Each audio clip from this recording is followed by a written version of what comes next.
शिवकांत मिश्र दिव्यांगम YouTube channel से मैं दिव्यांग महागठबंधन के आज के अधिवेशन द्वितीय अधिवेशन के रूप में यहाँ पे आया हूँ और मुझे बड़ा अच्छा लगा।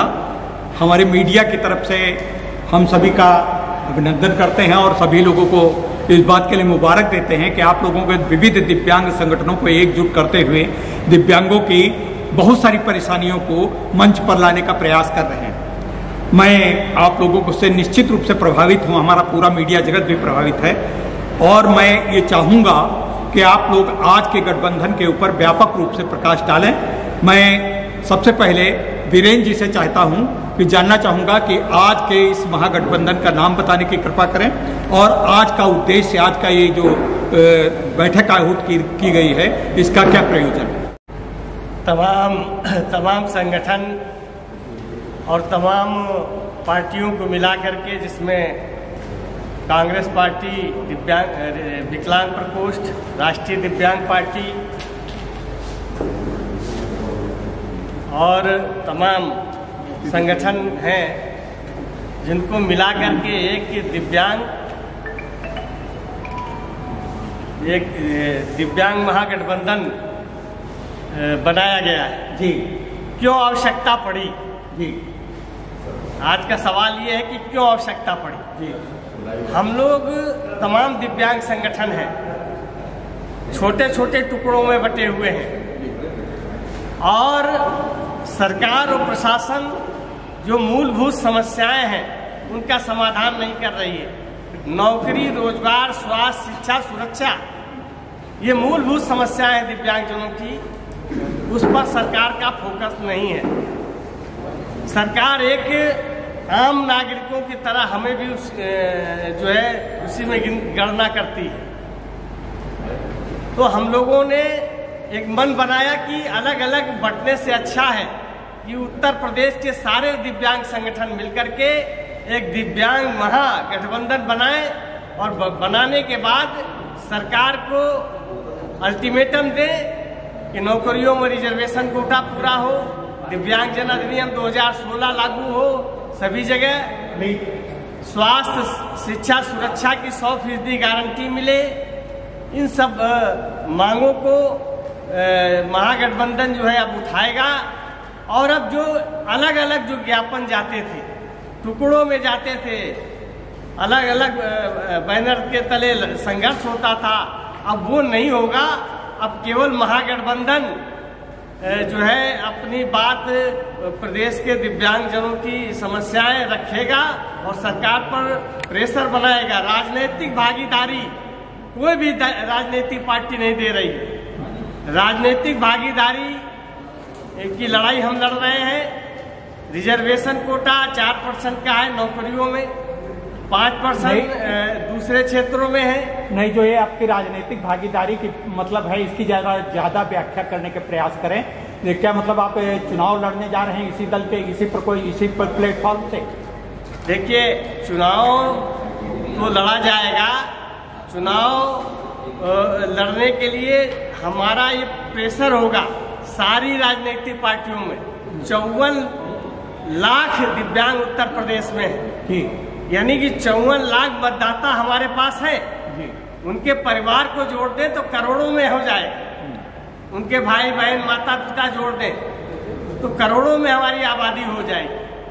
और अभी तो ये 54 लाख हमको बता रहे हैं, जिसमें सरकार ने 7 श्रेणियां दे रखी थी, 8 श्रेणियां, अब 21 श्रेणियां हो गई हैं। आज करोड़ों की संख्या में दिव्यांगजनों की संख्या हो गई है। अगर 21 श्रेणियों को इंक्लूड कर दिया जाए तो कई करोड़ हमारी आबादी है। अच्छा, हमको राजनीतिक भागीदारी, जिसकी जितनी संख्या बारी उसकी उतनी हिस्सेदारी चाहिए। अच्छा, ये 21 श्रेणियां होने में क्या दिव्यांगों को कोई व्यापक इसका लाभ मिल रहा है, क्या इसका नुकसान हुआ? नहीं, कोई लाभ नहीं मिल रहा है। लाभ समान है। सरकार ने सुविधाएं नहीं बढ़ाई है, संसाधन नहीं बढ़ाए हैं, केवल दिव्यांगता की श्रेणी बढ़ाई है। तो मतलब ये 5% कर दिया वो रिजर्वेशन, और 21 नहीं, 5 नहीं किया, 5 सार्वजनिक क्षेत्र में किया। नौकरियों में आज भी 4%।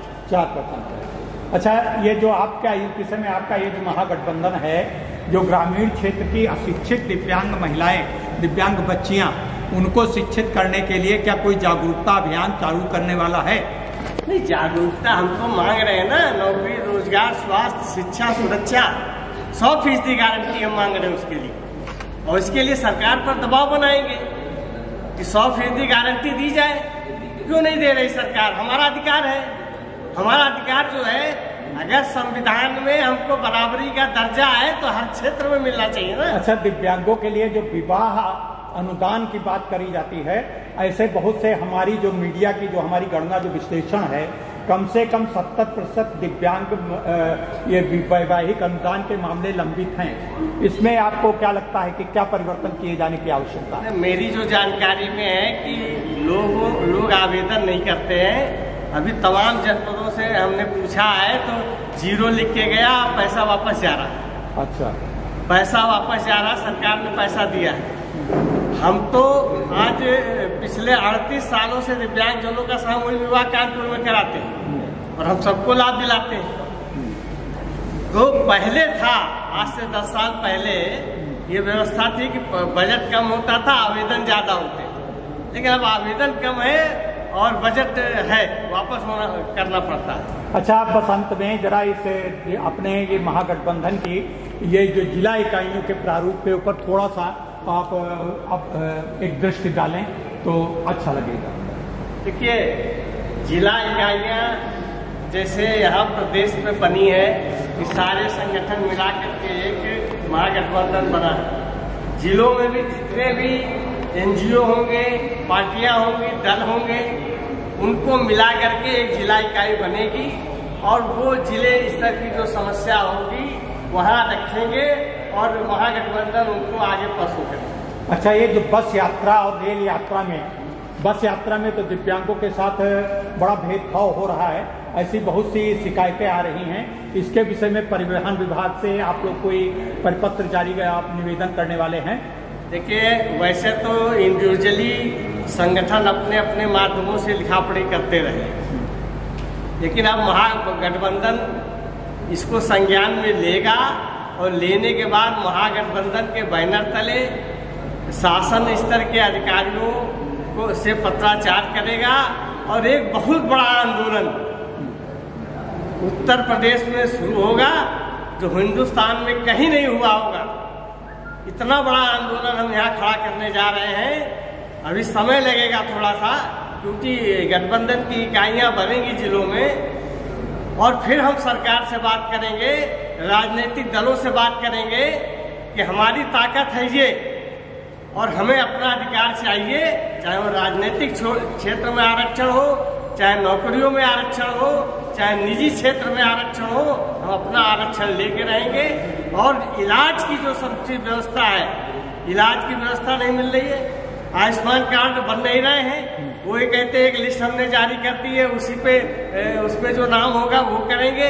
क्यों करेंगे? आपने वृद्ध व्यक्तियों के लिए आपने किया, दिव्यांगों के लिए क्यों नहीं किया आपने? दिव्यांगों से ज्यादा इलाज की आवश्यकता किसको है? सबसे ज्यादा आवश्यकता दिव्यांगों को इलाज के लिए है, क्यों नहीं दे रही सरकार? ये सवाल करेंगे हम सरकार से और मांग करेंगे कि वो सारी सुविधाएं उपलब्ध करावे।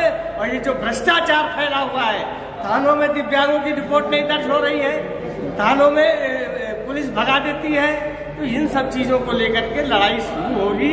आज महागठबंधन बना है, इसकी घोषणा आज हो रही है और जो भी पदाधिकारी बने हैं सबको क्षेत्रवार जिम्मेदारी दी जा रही है। जिम्मेदारी देने के बाद हम लोग जो है आगे की लड़ाई लड़ेंगे। अच्छा, इसको और थोड़ा स्पष्ट ये भी करते हैं आज ये हमारे दर्शकों के लिए कि ये आपका जो महागठबंधन बना है कि ये किसी राजनीतिक दल विशेष से संबद्ध नहीं है या संबद्ध है? इसमें सारे राजनीतिक दल के लोग शामिल हैं। अच्छा, एक लाइन में आपको बता दूं, इसमें कांग्रेस का दिव्यांग प्रकोष्ठ शामिल है, राष्ट्रीय दिव्यांग पार्टी शामिल है, भाजपा दिव्यांग प्रकोष्ठ शामिल है, सारे पार्टियां शामिल है। बहुत अच्छी, सबको मिला करके हमने गठबंधन तैयार किया है। और ये पार्टियां तो शामिल है ही हैं, जो निजी क्षेत्र में समाज सेवी संगठन बने हैं दिव्यांगों के लिए, वो भी शामिल। बहुत व्यापक रूप से आपने महासंगठन के विषय में जानकारी दी। मैं आपके संगठन और प्रदेशवासियों को आज इसके गठन की बहुत बहुत मंगल कामनाएं देता हूं। मैं अपने कैमरामैन विशाल राजपूत के साथ विश्वकांत मिश्र, दिव्यांगम यूट्यूब चैनल से। धन्यवाद।